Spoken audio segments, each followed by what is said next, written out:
Welcome to the Invisible Wall Show.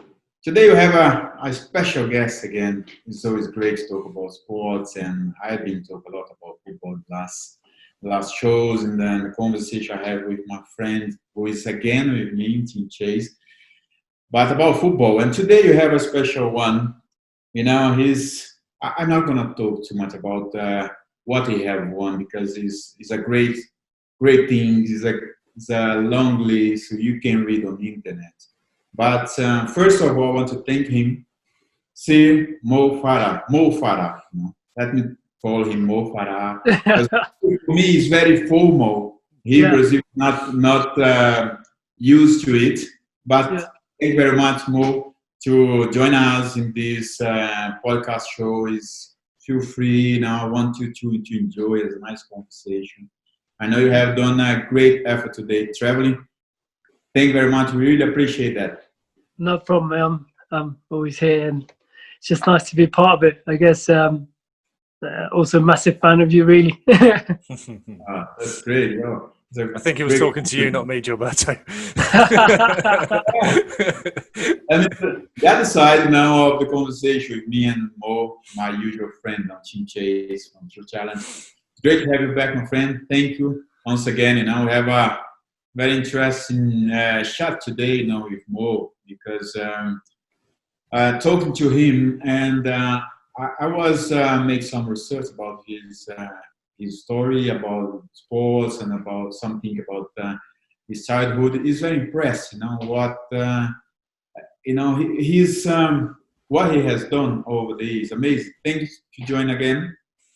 No worries, mate. Tim, one interesting thing above all the things he has done, we found out he's a massive Arsenal fan. Yes. How did it came about, my friend? I blame you. A lot of other Arsenal players. This is great. No, seriously. I could talk about how I got into it. My dad was a massive United fan, and we always watched around the house. And for me, I was as a youngster coming through. You know your players and you know your team, and you fall in love with it because the way you play, the way they are, and I guess we all have someone we look up to. And for me, it was Arsenal all the way. Like of yourself, Thierry Henry, Adams, Dixon. Do you know the depth? Overmars. There's so many great players, and as a youngster, for me, it was just like that's my team. I like that style, the way they play, the way they carry themselves. It was all about that, and I think that's what really did it for me. And at the time, I don't think we were winning as much, but it's just fall in love with that. So, were you a fan before Arsene Wenger joined? Yes. Yeah. So, do you remember what's your first memory of Arsenal? I just remember wearing obviously the red and Highbury being a famous ground, quite a small ground. And Arsenal were just Arsenal. It wasn't the team that, you knew you're going to win 3-1, 3-2.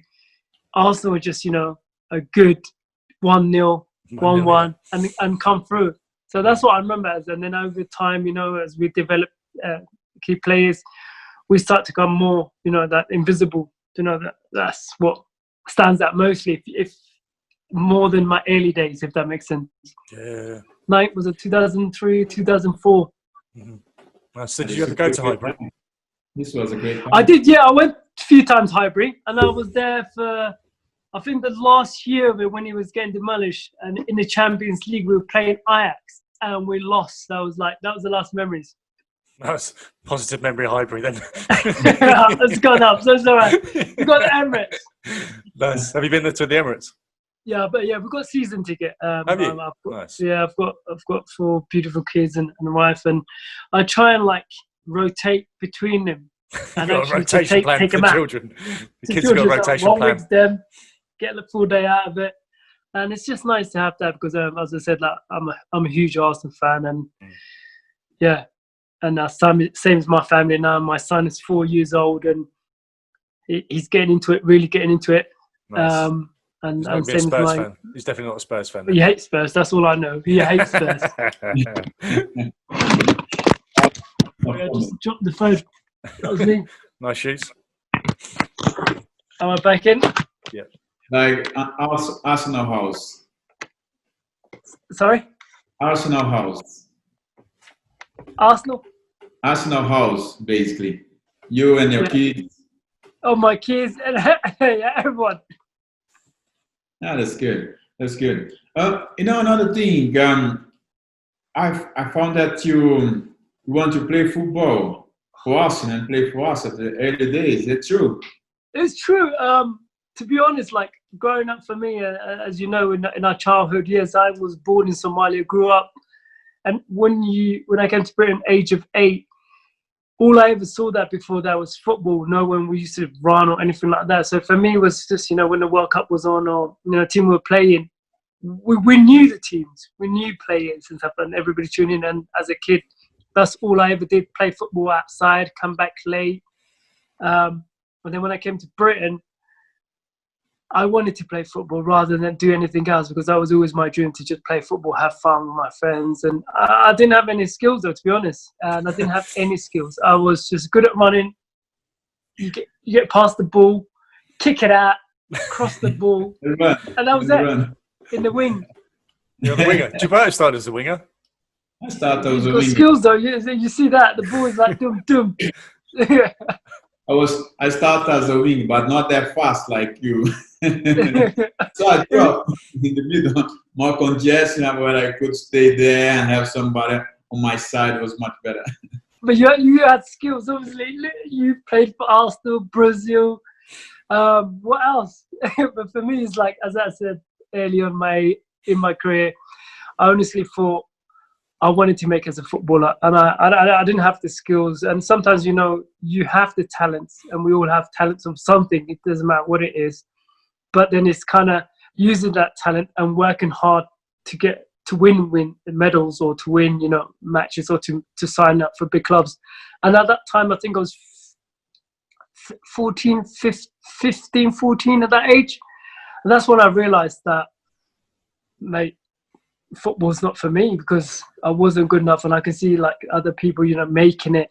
And I was playing for my local club, and it was Bedford United, and at the club, and they book, I'll play the full game, I'll come on, but I didn't have the instinct, I didn't have the reading the game. Like now I watch it, and the more you learn and more I watch, obviously, my teams and stuff, more you have understanding. And I think sometimes naturally a player has that, you can see it, you can see the game, you can read the game like yourself. I remember watching you, how you control, not the ball control you or something. You knew before you get that ball, or you're already thinking ahead. And at that point for me, I didn't have a clue. I was just like, how am I going to do? Kick it out, cross the ball, and that's the difference. So you're good at everything about football apart from the actual football. So the right, so it's basically, if I take the football out, I can win 19 medals. Or 9. Exactly, I just run around, right? Duck to duck. Mo, for me was quite natural because I grew up in a very little village in Brazil, and played football on the street, with the kids. And then, as a Brazilian, it's very common to play football, grow up in the street in a small village where I grew up, and then became a natural process. But as you mentioned, the good thing, when you had the feeling that maybe football was not maybe something that would be your choice or something you want to move forward or have success, you change, You change, But before we go for this, because I grew up in a very small village, and I'm curious also. Always I like to ask this question about people, about their history, How was it, when you were a kid, growing up in Somalia? I don't know if I will spell right. Mogadishu, I was born in Mogadishu, which is the capital of Somalia. And I spent throughout my childhood, I was born there, but I grew up in the north, which is Somaliland. They kind of two countries not separate itself, or they're trying to. It's a bit like Ethiopia, Eritrea. So I grew up there, and that's where my family is right now. Like I have a twin brother. He lives there. He's got 9 kids. I remember that. Yeah, African way. I think a lot of my information on you has come from A League of Their Own. Serious. With the mobile, That's where the wasn't mobile started. Yeah. Yeah. So Sorry, I interrupted. Yeah, so my brother lives there. My mum's still there.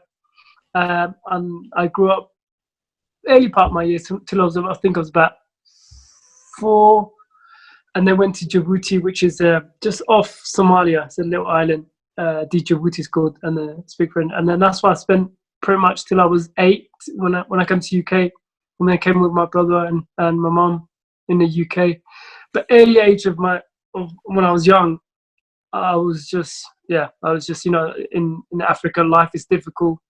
We weren't hungry or anything, but at the same time, we were okay, but it wasn't as comfortable in the UK or other stuff. So I think as a child, for me, it kind of made me realize what I need to do in life and work, and don't give up. And I think having a harder life upbringing probably shapes you to do better things. Because now I look at my kids and stuff, and I look at it, and they got a lot of toys, they got a lot of stuff, and they're like fortunate enough to live in that life. But at the same time, I'm always trying to teach them, not just be able to say, okay, you can have it, you can have that. I want them to be able to learn from and understand there's a lot of stuff. And even myself, one of my twin girls, I was doing some work in India, and I made her pack out all our old clothes, put it in a bag, and then when we went to India, we gave out to the homeless people and the kids out there, to just kind of teach her, there's people out there who has nothing, who appreciates this, and to get in that routine. Was it one man's rags is another man's riches? Yeah. Yeah, it's a great lesson to teach. It's true though. Sometimes, I think we always get carried away in ourselves. I don't know. That's just me. I'm such an old school. Sometimes beyond this, beyond that, but we don't go back to basics things of life. And I think sometimes basic things in life gets you through a long way in life. And simple things. Thank you, appreciate, and be grateful. And who knows? It's your core beliefs, I guess, isn't it? Family, hard work. It's the same as Gilberto and I. We've spoken about this lots of times, and we've spoken about that it's quite hard to how hard is it to motivate yourself if you come from a wealthy family? You may not have that hunger that you have. Gilberto obviously had, because you haven't had to work for every single thing that you get. No. So I completely get what you're saying about the kids that have not spoiled, but have things that you never had. But it's different. Yeah, exactly. Yeah. And even like myself, I go when I train with the Africans or go to Ethiopia, Kenya, other places I go. There's kids out there who's smiling but hungry. Like it's different. You can't give it to someone. And I said the same in football. When you watch something, when you watching the team playing so well, and you can see that, you can just see it. And sometimes you can see it when it's not quite there because of maybe there's a bit of stuff going on. And again. Yeah, that's good. No, it's great, because grow up and have this experience before, and then you start, then you realize that football, I don't know, football maybe is not something, but then you start running, and how was that transition? Because I guess for you was, for example, in Brazil, most of the kids, the boys, they want to play football. And sometimes it's hard for them if they are not, good to play football. Yeah. And so if somebody tell them, try another sport, and they say, no, I want football. And they try until, after a long time, they realize that. But you, very young, made the decision of change. How was that? Yeah, it was. I think I was lucky enough to have my PE teacher who was at the school, who's always encouraged me to join the running club, to tell me I was really good, you can win this. If you win this race at an early age, I'll buy you a football kit. I'll buy me a football. You get Gilberto Silva Arsenal kit. School. Huh? You get Gilberto Silva Arsenal kit if you win this race. Yeah, definitely. Yes, get in there. So it was. I think if it wasn't for him who encouraged me, who stood by me in a way until I was old enough to make my own mind up, and to realize, yeah, this is true. Because as a kid, we're young at the time, and you don't know what you're doing really, and it's important that you get guidance from your parents or people around you. And if it wasn't for him, I don't think I would have been running really. But then there's that point where he gets you to that point, and then you realizing, yeah, I am good at running. Maybe what happened if I train a bit more? What happened now? When's the next race? And then getting obviously running. My first trip was to compete for England, and then once you compete for England, you compete for Great Britain, and then once you compete for Great Britain, then you go in like European champs, you go World Under 18 and the youth and beyond that. And at that point, that's when I started to realize more, and I start to enjoy it because it was a trip. They take you away and you hang out with our team, and it was just nice. So was there like a moment that you can remember that you just went, I'm actually pretty good at this running stuff? Do you know, was there kind of a thing you went, actually, God, I'll ask another question after that, but yeah, so was there a moment that you went, I'm not bad at this running stuff? Yeah, it's when I went, it was the English schools where I was the bottom age of the year, and I won in the top range, top age group. So at that point I was like, yeah, and then they gave me a first to run for England. So at that point that was like, yeah. Nice. And what was it? Sorry, Gilberto. What was there? What was the moment you went, actually, I reckon I could win a gold medal here? Do you know what I mean? Was that ever in your thought process? Nah, it was always in my mind. Whatever I do, even now, I don't like to lose. I don't know. It's just part of me. It's just preaching like if to the choir. Huh? You're preaching to the choir. Yeah, we're all the same. Yeah. And just give it everything, and that's just part of me. And yeah, I guess this is as in sports, we call it like winning mentality. It's the winning mentality. The thing more, when I look, to have this mentality nowadays, in every competition you went, over the past years. Now, when you look to the past, your foundation, and they look there, and as you say, I'm an old-fashioned person now because I want to teach my kids. The thing, have all this balance, to look to the past and see how the situation move forward. This drives you to think, I know where I came from. I need to be hard. I need to improve every time. Yeah, and I also think like when you said you know where you come from, so for you, you're not ashamed of anything. You know what I mean? We all humans, we can make mistakes. We can't get races wrong. When I race, not throughout my career, not every race has been correct or done stuff. But it's important for you to realize tactically if you got it wrong, or mentally if you wasn't just thinking, where you've gone into too confident. So it's kind of working out and being honest to yourself and actually try and do the work. Like right now, for example, you said, I'm in training camp, I come here, and I was trying to go for the world record, 1 hour world record on September the 4th. But if I stay at home with my family, even though I'm doing the work, I'm not quite physically and mentally, I'm not getting ready for it, if that makes sense. There's a lot of distractions. So it's almost taking yourself away from it. So you can do the work and it's what you put in, what you get out of. Yeah, you come back from training and then you have to do the homework with the kids. You're like, okay. Yeah, or you got to pay the bills, or try and organise this, or go get the car key. There's just so much. It's never. What's life, isn't it? I'm sure, like yourself, it's never life where some people see in life everything is just you got people doing for you. No, I will get involved. Yeah. So you got a long way. So you flew for 2 hours, then drove for 3.5 hours just to get away from the family. Just go away from home, head down, have a good sleep tonight, right? We'll not tell them. We'll cut that bit. We'll cut that bit out of the podcast. Don't worry. And I'll be in a doghouse. We'll cut that bit out, mate. Don't worry. We'll cut that bit out. But this focus is very important because the level you are, you reach, it is impossible to think differently. I remember when, very similar to you, when always when people ask me, how do you go for, after achieving things and then go for the next level, next competition, how do you feel?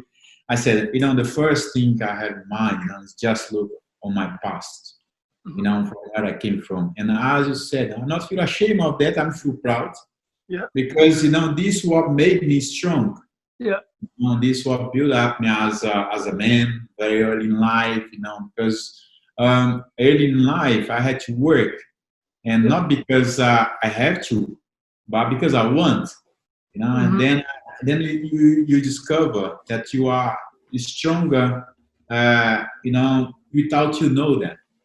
Yeah. And looking to the past, drove me to build up, step by step my career as well, like yours. This is it's a great gift when we understand that. Understand. Yeah. Yeah, because we don't feel victim of the past, the difficulties we had in life, and these difficulties you think was important to you to build up as a strong man, but especially mentally, because sometimes it's quite lonely competition, because sometimes you train alone. I don't know how does it work in the dress. Yeah. If you have the dressing room with the other colleagues, how does it work? Yeah, as I said, like in athletics, it can be a lonely sport.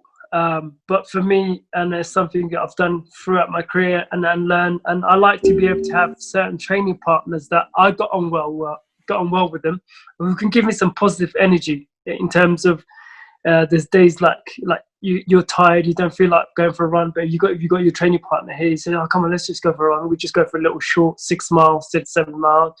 So it's important that you have that people around you. I don't think I could walk 6 miles at the moment. Serious, my average daily is about 17 to 18 miles. Jesus. Well, I've got a bad back. Gilberto's got bad knees. I can hear his knee twitching. Just the sound of running 17 miles on my back. So I just had a little spasm. That's unbelievable. So 17 miles. But then how many kick-ups can I do? Sorry. Well, there you go. I may take my bike and cannot catch you. Yeah. Yeah, that's still good exercise. It's really good. Yeah, exactly. That's good. It's like it's important. It's important. I think that this kind of mindset is always important. And there was any moments, for example, you went to a race and then you lost. You have done everything right, and then somehow did not work. You lost, but then you have a feeling still have. I could have won that. Yeah, there's a lot of stuff in my early career when I didn't understand myself. I used to think, and that was just me, how I processed it in my mind was like, in a race, say if you're doing, so just say make it short, say if you're doing a mile race, which is 4 laps around the track, and you started the race, you went for it, and even though I'm stronger at the end of the races, if I went during the race, if I went hard at some point and gave it really good effort and couldn't win, and didn't finish maybe 6th, 7th, or maybe even came 4th, I never used to beat myself up for it. I told myself, you tried. So I've always tried somewhere. But then over time, I've realized, even though I tried, it's not the best tactic things to do. You'd be better off saving your energy and then going, working something, and then towards the end you can push and then you can win the race. And then that's how I discovered my tactics, and obviously talking to the coach, and you work it in training. But I always felt like in me, I have to feel the pain. I have to push some point. If I felt like I finished the race and felt like I could have done a bit more, I'll beat myself up for it. Yeah, that's when you beat yourself up, isn't it? When you know you could have tried harder, or you could have done. You could have tried harder. Sometimes shit happens, but if you didn't perform to it, that's when you beat yourself up, I guess, right? Yeah. Me talking as if I'm an athlete. Yeah, but still, you feel like could have done a little better there. Yeah. And I think the biggest learning curve for me throughout my career in a higher level was going into Daegu World Championship in 2011. I went in. I was the favorite for the 10,000 meters, and I should have won the race in terms of tactically. If I'd done that and just waiting a little bit longer and not going 500 meters to go, yeah, maybe I could have won, because 400 meters to go, excuse me.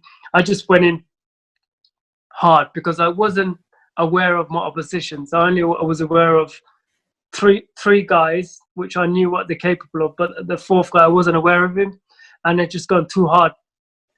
And I was like, okay, Olympics coming up 2012, just take it. You made a mistake, went too hard too early. Mm-hmm. There's nothing, you can't change a clock. Yeah, exactly. So it's interesting, one thing you just brought up there that I made a note of. So obviously the race tactics and football tactics. So do you, in much the same way as Gilberto having a game before Man United, they'll sit down, have a team meeting, go through tactics for the week, drill them, practice them. Do you have a similar thing where you look at the opposition or the race or the altitude? Is it something that you analyse the whole thing? Yeah. So in myself, and I've something I've just built over the years, and for me, the more I know, more information I have about you, more what you like, what you could do, what happens if you certain races, what have you done your previous races. The more I'm understanding, the more I can play good cards with you, if that makes sense. It's fascinating. Yeah. So it's same in racing. So the more you're aware of your opposition. So do you? Sorry, mate. Yeah.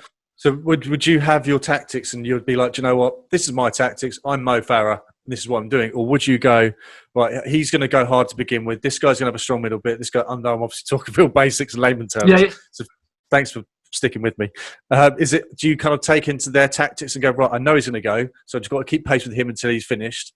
Is this, talk us through like a race tactics, please, if you don't mind. So in the don't race, give everything away, obviously. Yeah. But but it's true. But I think everybody knows now what I'll do last lap going into it. Hopefully I haven't lost as much speed as I used to have, which is a good thing.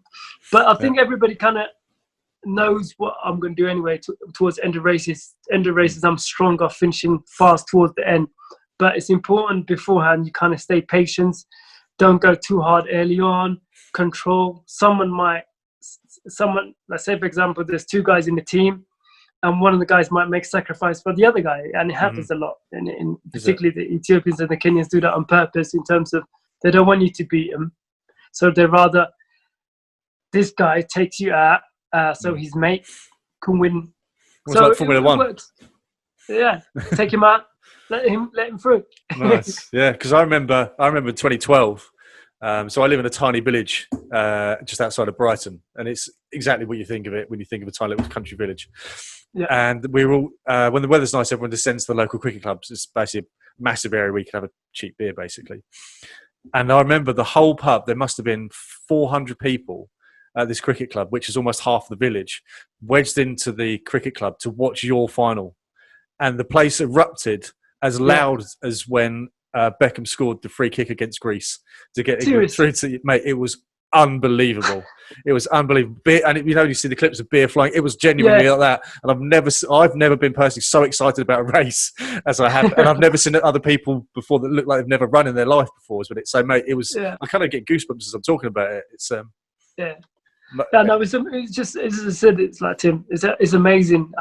Myself, if someone said to you, you would ever win a gold medal, you will have a couple of gold medals, you will live in the UK, you will be knighted by the Queen. Yeah, all right. You I just want to play for Arsenal. I'll say to you, I'll take one thing out of all of them. So, but it just happened, and as I said, like, it just happened. But at the same time, it's like, it's important that you're still hungry and still want it, because there's a certain point in our lives where you question yourself. It's like, is it the right things? You start to get bit of, not lazy, but just feel like different. And that's one of the reasons why I kind of stepped away from the track, gone to the marathon, because I felt like I wasn't as motivated as I was in 27. When I finished 2017, I was just like, I'm not as motivated. Let me try a little different. And I tried the marathon. Done okay. Not great. Done okay. but now I want to come back to the track, and I miss the track, and I feel like, yeah. And I get that buzz, and it's important you get that buzz for whatever we do. Yeah. You know, I mean, I remember even watching Arsenal go back to football. Gilberto is watching them. I used to get the buzz, and we get that buzz. It's important. I think anything we do, we get that buzz. You get that feeling. So did you ever see Gilberto play? Yes. Loads. Right. Loads of times. You had to say that as you're on his podcast, didn't you? No. Even that. Even if you're watching that, you watch Match of the Day for sure. Because you are. I think this. It's great this insight you brought, Mo, because because you have reached the top of the top. Yeah. When an athlete reach this point, everyone starts to ask what's left. Yeah. What what you want more for your career. But I think this mentality, of always push yourself, trying to find out what's the next level after this. I need to push myself. And when things does not go right, and then just step back a little bit and think differently how you have a new approach to, one step further. Yeah. I think it's been patience, been understanding yourself, and being in love with what you do. I think that's what gets me through every day. If I didn't enjoy it, then you won't do it. As you said, like sometimes we'll be in a training camp when I go to Ethiopia, particularly. Sometimes there'll be no hot water. You're staying in not a good hotel, but you've gone there for that elevation, and you're away from your family. And when I'm at home, I live in a comfortable house with all my family. So it's that bits, And some people could say to me, I remember one journalist come over and he was like, "You live there? Yeah, you got to live there. Why are you doing this?" Like he was looking at me, but I just love what I do. And in order for me to be a success and to continue to a high level, then you have to operate there. By the time, if you don't want to continue to that level, then you stay at home, get comfortable, and see what happens. So do you kind of need that hurt? Do you kind of need that hurt to make you feel? You need that pain. I think the pain, normally for us, is a good friend. It's not a bad friend. Unless if you are injured, then it's a different story. That's a bad one. I call that the lonely place, the injury. Yeah. Because when you get injured, you're going through all kind of stuff in your mind. In yourself, you're doubting yourself, you're going to get back. And also, like, you're not as popular as anymore. It's like, people, because they don't see you, your phone goes quiet, and that's the lonely place. It is a lonely place. And I think early on in my career, I had 2 big injuries, and I remember just waiting for my phone to see all my friends used to call if they're going to call me, or are they going to say you're going to come out or do stuff. And slowly, I end up with having about 4 or 5 people, and I was like, and then later on you get back into that level again, and then you're like, whoa. And it's important that you realize that. And also, I know in reality, what goes up must come down, and sometimes what up here might go up. So it's just understanding. I think this is a very tough time for all athletes, because unfortunately our career is very short. Very short. We have a serious injury. It's in our minds sometimes very difficult to handle this situation. This is a kind of a strong mentality we may have to overcome and to keep going in our career. How have you dealt with this? This when you have the injuries, you doubt yourself, or it may not gonna work again. You have any doubts about it? Yeah, for sure. And I think it depends what kind of injury it is, but the bigger injury you get, the harder it is to come back, because obviously it's a massive injury. But then there's that doubt you go through yourself. You're like, am I going to be back to that level? What happens if I don't come back? Question yourself. There's a lot of stuff going in your mind. But for me, what really did it is having a faith, having a belief, and believing things happen for a reason. I never like to think something just happens. It's just having faith and leaving it to, up there. and having that got me through in life, I think, with simple things. But then also you being associated with certain person in your life. For example, if it's my wife who gets you through, who's positive, if it's your dad, or if it's your your coach who now and then just knows, he's seen it. You're okay, you're not okay. But just to tell you that, it's the same thing. No matter who we are, both of us, we have same feeling as Tim. But we just because we've done something, or we've done something that people say that's telly, automatically in people's mind, I think sometimes they see as us as up here, and that's sometimes hard. It's nice that they see you there, and I can understand that. If I saw you, I'd be like, so excuse me, that's better. But at the same time, it's like having that. We're all humans. Exactly. No, this for me was quite hard. I didn't have many injuries, but I had 2 main injuries, and the last one, and I still feeling it in my knee. Who was it? But it's in the end of my particular player took you out for any injuries? Did you remember any particular player? Certain time, a bit more rough. I remember obviously when at the time Roy Keane was. I was going to say Roy Keane. Roy Keane, definitely. Roy Keane. Was it Roy Keane? Ending careers all over the place, that bloke. I think my battle against him was not very hard as him and Patrick Vieira. no, but yeah. I chose Paul Scholes to battle against him.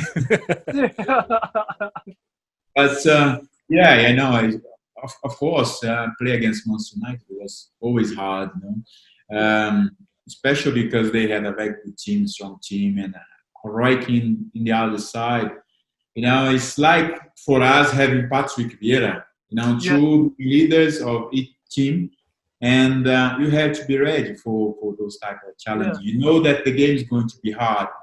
If you're not ready for the challenges, be hard. And make some tackling, because on that time, I remember going there was so hard. Have a few good battles there. I always enjoyed that.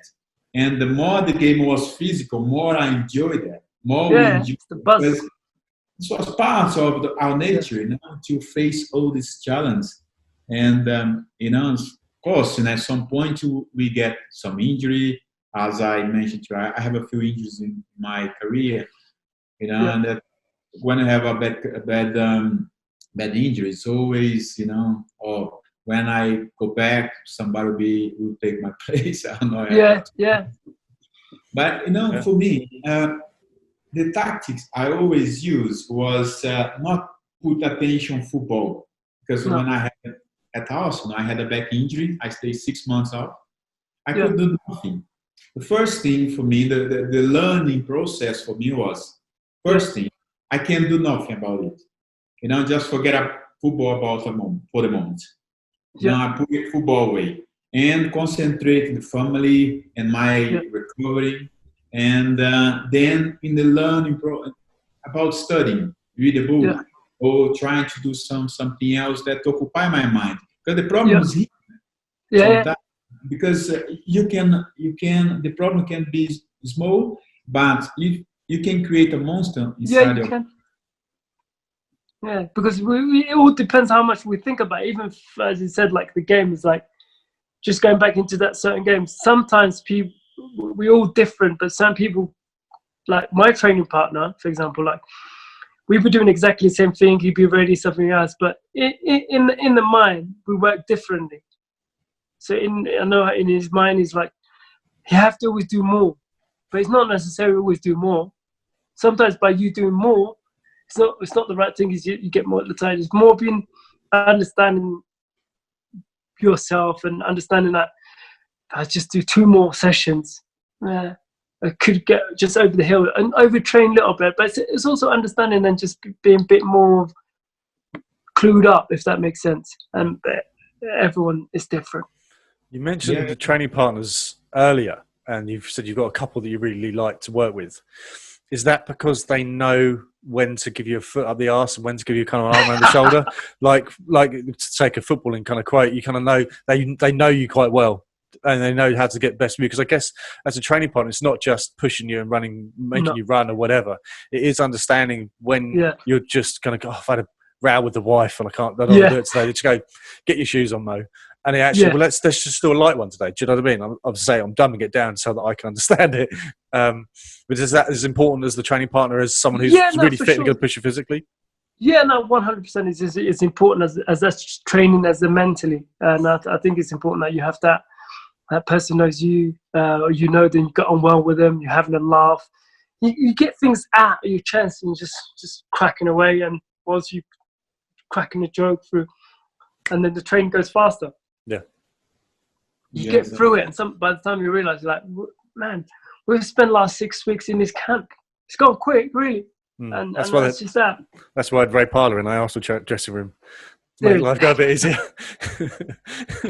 For us, it's the same, having a good dressing room, the guys around. Of course, some guys are more serious, and some others, they can make a joke, but make the time really, really fun, really, really enjoyable. I think this is part of sports as well, because one good thing, for example, when people ask me about the Brazil team, was because they see us always having fun in the training session and joke to each other, laughing. But when we have to work, just serious, focus. And I always tell people that we had fun, play football, play serious football.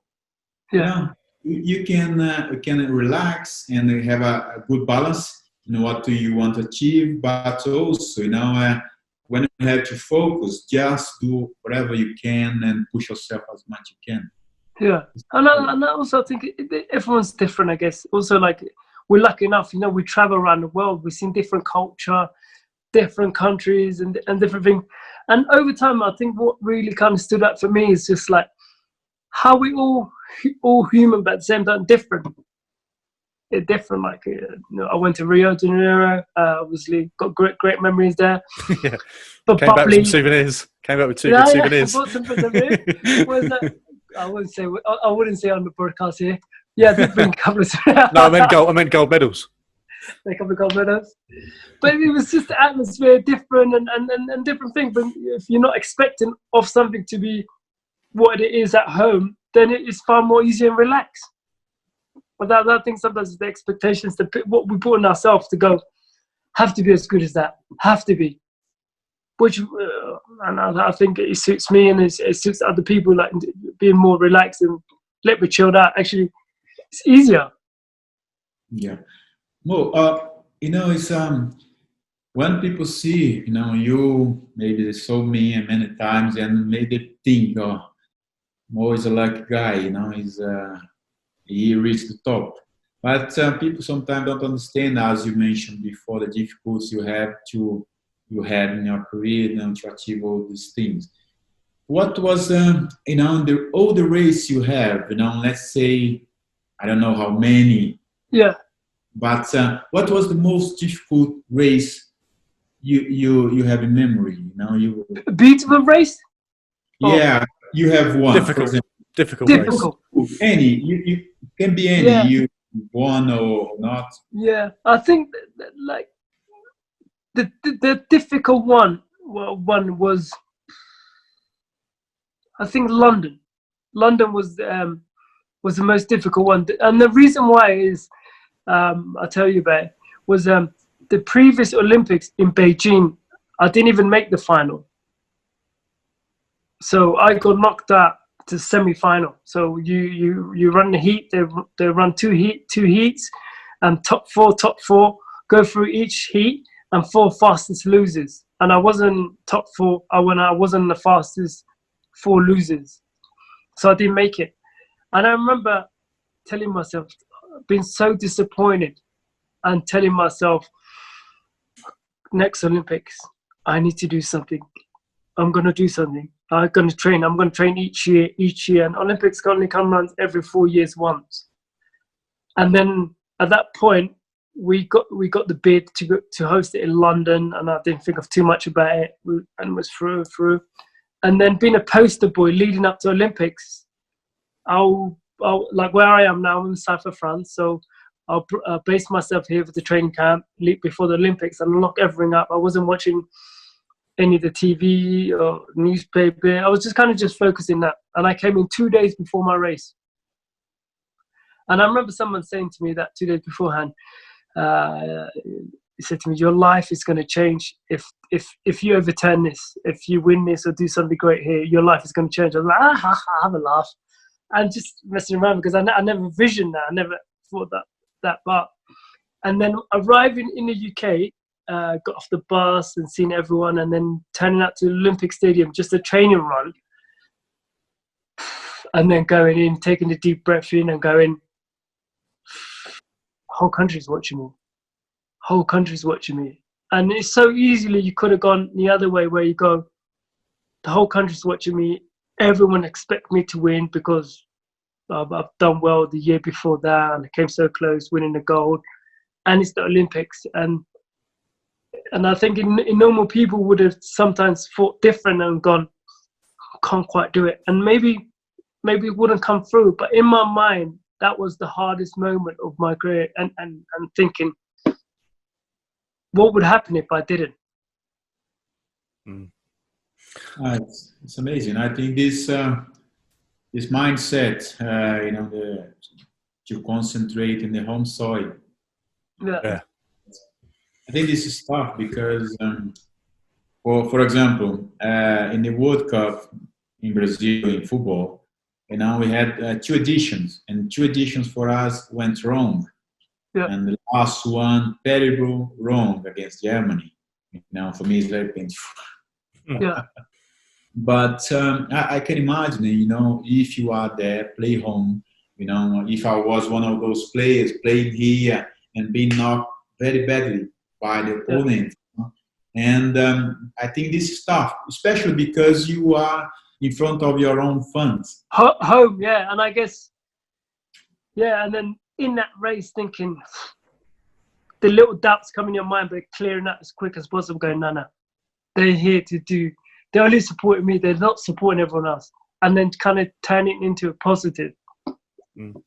That was for me. Well, I guess there's some similarities between you, a lot of similarities between you, but one of them is, I just kind of dawned on me that obviously Gilberto won the Olympics, Gilberto won the World Cup, which is every 4 years, and you win the Olympics every 4 years. Is it kind of, how soon do you start thinking about Gilberto, the World Cup? How soon do you start thinking about the Olympics? Is there any kind of similar thing? Olympics is the same as the World Cup. It's the biggest things you get. So even you just going to Olympics is a big deal because each one of us dream of doing that, and the same as footballers and everything else. But then you to win it, once you win it, you're not thinking the next one. You're just thinking, taking that in, and then year by year, just let it come to you rather than you go into it going Olympic. Got to do it. You only do that when you're so disappointed. I think when you win, it's not quite the same, if that makes sense. I remember doing London and then Rio. When it came to Rio, it was just I never saw it as London. How I saw it with London. Well, you're not going to get any better than that, are you? The Olympics in your hometown, home city. Gibo, was it the same with you? When did you? Obviously, you played the 2002 World Cup finals and 2006. When did you start thinking about the World Cup? Was it 2001, 2000? For me, it was slightly different because I came into the team, a bit late. The team was doing the preparation for the World Cup back in 2002. And I arrived in 2001 in the qualification, the last 2 games of the qualification, South America. And play, I think, the first game against Bolivia in altitude. We lost 3-1, and we decide our place in the competition in the last game at home against Venezuela. Then we won and rest. Okay, we are in the competition. Then when I got selected for the national team, was a big thing for me because we had many good big players and big names in my position. And I was there, was doing very well here in Brazil. And but we we arrived there focused in what we had to do, very quiet, because nobody paid much attention on us, because we qualified in the last minutes and they left us alone. Yeah, it was fantastic. It was fantastic. Like you there now, being alone, just concentrate on your job, what you have to do. And therefore, Scolari and everyone had time to work, and the folks and everything. I think this was very important for us, having this time. Not everyone put pressure on us and pay attention. Differently from 2006. 2006, many people call us as the favorites. And we didn't have the same focus. The camp was not the best one, not very good in terms of for us to prepare. Too busy, a lot of noisy, too much in the training session with the fans. But I think it seems like we had a very good team, but we lost the concentration. Once you are not there here mentally, everything is over. Despite the fact you may have a good team, I believe the team of 2006 looked much stronger than the 2002. But the mentality was totally different. Well, I was going to say there was a story in much similar to yours, Mo, that you lost in 2008, and that kind of drove you on to win in 2012. Gilberto, while he didn't play in 98 when Brazil lost to France, a lot of the team that lost to France in 98 were playing in the 2002. And I remember you telling me that Roberto Carlos gave a big passionate speech at the beginning of the tournament saying, "I don't want to cry again. I don't want to cry again. Let's leave it all here." And again, so there's more similarities to it. Again, that it's the pain. It's the pain that pushes through. It's the pain. Otherwise, what's the point? Why would you want to? If you so easy, everybody would do the same thing or winning that certain thing. So it's the same thing that we said to ourselves. Most successful athletes, successful businessmen, other stuff, is the people who think beyond and think, don't give up, don't give it a bit more. And I'm one of the people who believe, give it, throw everything at it, something will stick to it. Yeah, yeah. Who are your reference in sports or in life? Sorry, I just lost a bit cheaper. Who are your reference or in sports or in life? Who are your main reference? Idols. Yeah. Be any other person or reference in sports or in life. You think, I've learned a lot with these people. I think mostly my mum's taught me a lot of stuff as childhood, and as I'll never forget one of her comments always said to me, "Be adapting," which meant for us in Somali means adapting means don't expect everything to be around you, evolve around you. If you're going from England, don't expect when you go to another country just to be like the place to be just like England. You have to be adapting. And I think the quicker you realize and the more you actually take that as that, it's easy it is, because you're not expecting anything other than what you get or what you see, which is, I guess, learning that the world doesn't revolve around you. Yeah, exactly. Like what? It doesn't, does it? Unfortunately not. I'm nearly 40 and I'm just starting to realise that. This is good, for us as well. In football, we have to adapt to the place we go, the culture. And I remember going to England, first time I played in Europe. Without speaking the language, I was 25. You find difficult, but I have one thing in mind. Listen, I want to do things well, but I have to adapt here. I have to learn the language. I have to understand a little bit of the culture to be part of the environment. Otherwise, I would suffer. I would not. Just goes crazy. Yeah. It's not. Was it easy for you to learn English? Well, I was very determined, honestly, because at the beginning I used to do 10 hours of lesson, 2 hours a day, from Monday to Friday until the competition starts. I think the important aspect for me to adapt very well in England was, imagine for me, for example, I just became a world champion with Brazil. Went to England. It would be easy for me arriving there and say to myself, "Oh, I'm the champion. Yeah. Everything is fine. I'm going. I will arrive. I will play. Blah blah blah." But no, I put on my mind that I have to start from zero again. Mm-hmm. I'm in a different country. I have to learn the language. Yeah. I have to understand, the football, how it was played in England. With this mindset, I was open to learn. Yeah. When you are open to learn, I think it's a lot easier. Easier. I said to myself, I may not adapt well in football. This can happen. But you can try. In 4 years, I think I have a chance. Yeah. That's how long the contract was. Yeah.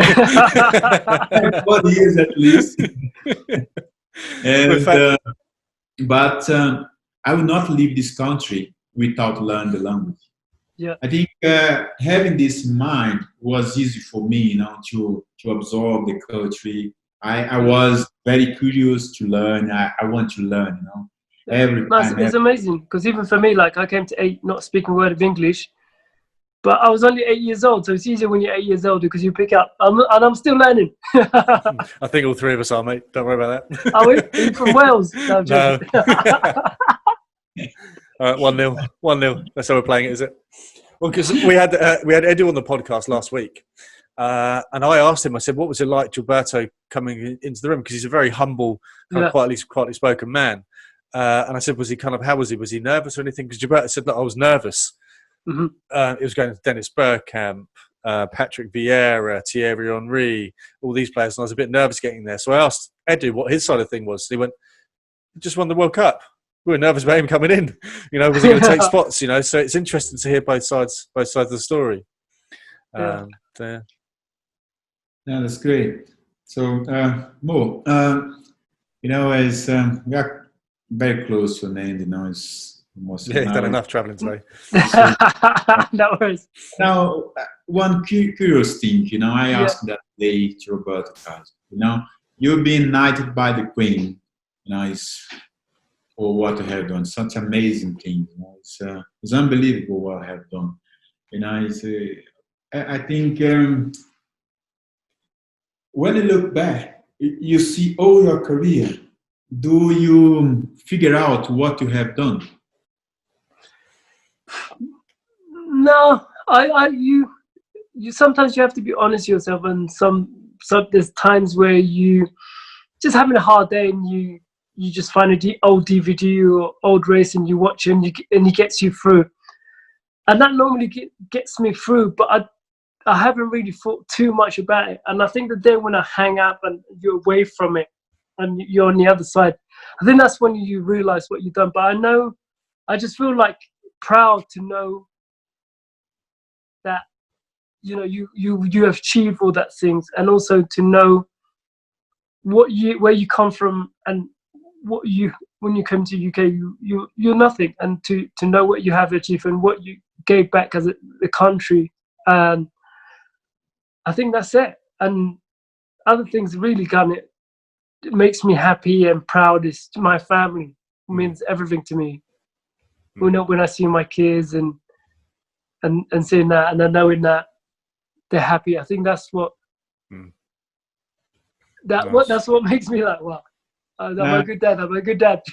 Mate, that's where it all starts from, isn't it? All else is irrelevant if you're a shit dad, right? Yeah, exactly. And I think over time, later on, we'll look back and go, did good, all right there. But at the same time, it's one thing that I'm so proud and honoured to be able to know in that when you came to the UK, I was looking at buildings like, wow, this house, that just to see lights in the streets and go through it and knowing that, to knowing what I know now and what I've achieved, is just incredible. Well, I remember, Giba, you telling me the story of when you took your youngest daughter to the Emirates just before you went back to Brazil before the lockdown, and she was walking around going, "Dad, why is there a picture of you on the wall?" And everyone coming up and asking for photos and things. It must be really, I always think it's really kind of what goes through a kid's mind when they go, their dad, we're all fathers here, so we Mhm. obviously used to acting like an idiot just to make the kid laugh, right? Yeah, we do. So we're we do goofy. crazy Goofy things. is probably a great thing, just to make them laugh and make sure they're loved, right? But then what does a kid think when you're out in the street and they go, oh, it's Mo Farah, and you can hear them talking, it's Mo Farah, go and get a photo, go and get a photo, oh, it's Gilberto Silva, it's Gilberto Silva. How do your kids respond? Do they kind of think it's two people? Just go, why do you want a photo of my dad for? He was wearing his pants on his head half an hour ago. Do you know what I mean? Don't remember. Oh, you didn't know, but It's, for me, it's like when they see that one of my daughters, I've got my oldest daughter, she's 14 and she understands and she's been part of the whole stuff. My twins are 8 and one of them is a massive fan of me. She's so she's proud that I'm her dad. amazing. And she's just in her, and everything I go into it, she's so sweet. She's like, proud of you, Dad. It doesn't matter if you finish second or last, wherever you finish, I'm proud of you. And she just genuinely are happy for me. Yeah. But on the other twin, she asks questions. How come you didn't come last? You got like that, didn't you? So between them, they're the perfect daughter, the Yeah, perfect child. exactly, Sorry. yeah, do that. And my son is just like, he's just mad for. Mouthful. With me sometimes it's funny, you know. My little daughter, she's 13. I have three kids. One boy, 18, and the middle daughter, 17, and the little one, 13. Last time, you know, I've been to the Emirates with her. Was quite nice, you know, really nice. Yeah. Bring her after football because the middle daughter, you know, she followed most of the part, you know, when we were in London. Sometimes she you know, don't like my football because she said to me once, football took my dad away from me. Oh, bless. Yeah. Sure. Yeah. Like, I had to do this. But the funny thing in the other day happened. I never have done, I think it was the first time after Brazil won the World Cup in back 2002, I watched the entire game. After all these years, you know, I think it was this year. And my kids was with me. And the little one suddenly came, look at me, look at TV. Oh, this is strange. You here and you there. That's great. Yeah. Was that before she was born as well, no? Sorry? That was before she was born as well, no? Yeah. Wow. Before, that's good. But I was going to ask, you know, just, you know, to finish, you know, about the family, what you said, you know, I think family is everything for us, you know, because everything we have done, think about giving them, you know, what they mean for us, you know, to give something back to them. And I'm sure everyone is really proud of you. Yeah, and, they all are. Even for you, mate. You know what? We're just different things at good at different things. I wish I was good at football. Huh? It's funny, isn't it? Different lives and different skill sets. Yeah. Is there any question you wanted to ask Gilberto about Arsenal or a player or an incident? Or what I wanted to ask you about a little bit about Arsenal. Yeah, sure. And I don't know. It's just my opinion and what I observed. I see the team doing well. Mikel Arteta obviously played for Arsenal. I think he's a great manager. We've got a lot of youngsters, but just sometimes it just feels like, I don't know. We just need 2 or 3 key big players who could control it, and it could be maybe 2 at the back where we just kind of, you know, they're the savior. That, you know, nothing's going to get past them, and then you got that midfield, and then we can hold on to Lacazette or Aubameyang, and then build it around. But do you think that? Or do you think we can just keep bringing, like, Zake's been doing great. He's so young, and I met him at the training ground when I was, you know, when I spent a bit of time with him. And to see him come through is amazing. And, you know, he's a great player. I've got a lot of time for him. But what do you think we need? I just feel like as a fan, I'm watching, see it, and as a sportsman, I look at it. And I don't know. My mind tells me one thing. I don't know if it's true. No, you are right. You are right. I think Arsenal, the last few years, are missing some key players to keep them in the high level the club deserve and the fans deserve. And obviously, you know, I've been told a lot about it. and the interviews I gave to people now in our podcast. For me, two center backs, and one central midfield, maybe another number 8. Because up front, Arsenal looked very strong, and I think on the side, I think we have good players, Jenny, and Zaka is doing well. He's very versatile. I really like him. And he's holding the pressure. I'll play for Arsenal, play in the Premier League. He's so young too. Exactly, very young, and it's just play football naturally. I love this. They have the courage to try, and like us, for example, when we were young, go for it. I love this courage for these young kids. But I definitely, what I've been told the last few years, basically, Arsenal need to strengthen at the back, defenders, one central midfield. I'm not gonna say make any comparison, but do the job.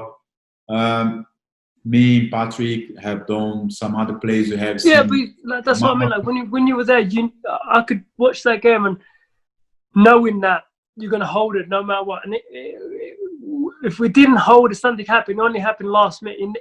It never happened early on. There was never any goals. Watching error, we scored, but we never conceded. And if we did concede it, it was almost maybe like after half time. It was never straight away. You got the hold of it. As long as you can get hold of it, the game within the first 10-15 minutes and pick yourself up and do a dum-dum, that was it. It was just that start. Yeah, it's true. I think in many games I have watched Arsenal, it seems a little bit like our confidence, because many situations they concede quite an early goal or made a few mistakes.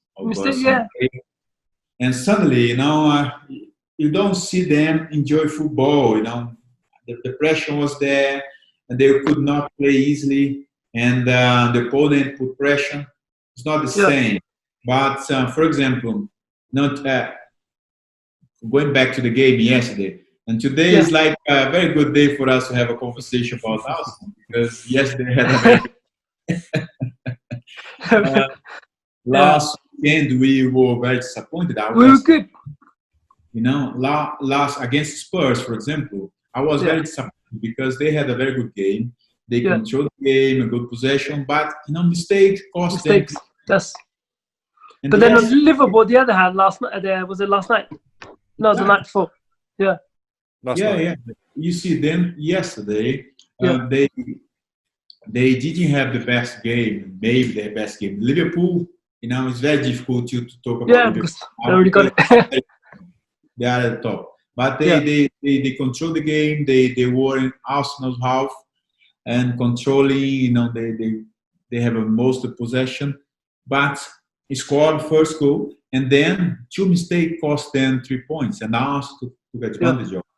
But I must say, they were very solid. They didn't panic when they conceded the goal. They kept playing, and the mistake happened. They score after the second mistake. They score again, and didn't give any chance to Liverpool. And this, for us as a fan, we want to see them. They want to see the energy. Yeah, the energy. The attitude inside the pitch. I think this is what we see that we want to see from all them. This is great. Yeah. And I'll see you at the Emirates for sure, right? Yeah. Hope to see you soon, my friend. You are in London? Are you in London now? No, I'm in Brazil at the moment. I was in London since last September, but I came in March to stay for 2 weeks and still in Brazil. No problem. We'll come back September. I'll be back September. So if you ever do come back before September, after September, let us know. No, but for sure I'll have an opportunity, to go back to London soon. And I hope when I go back, I have a chance to say thank you to you in person. No worries, Danny. Yeah. Great. You can swap shirts. Swap shirt. Brazil shirt. Yeah. Fantastic. Oh, don't know how to thank you, my friend. Thank you very much. No problem. Pleasure. Best of luck for you, in this Okay. tournament and then the competition you have ahead of you. One thing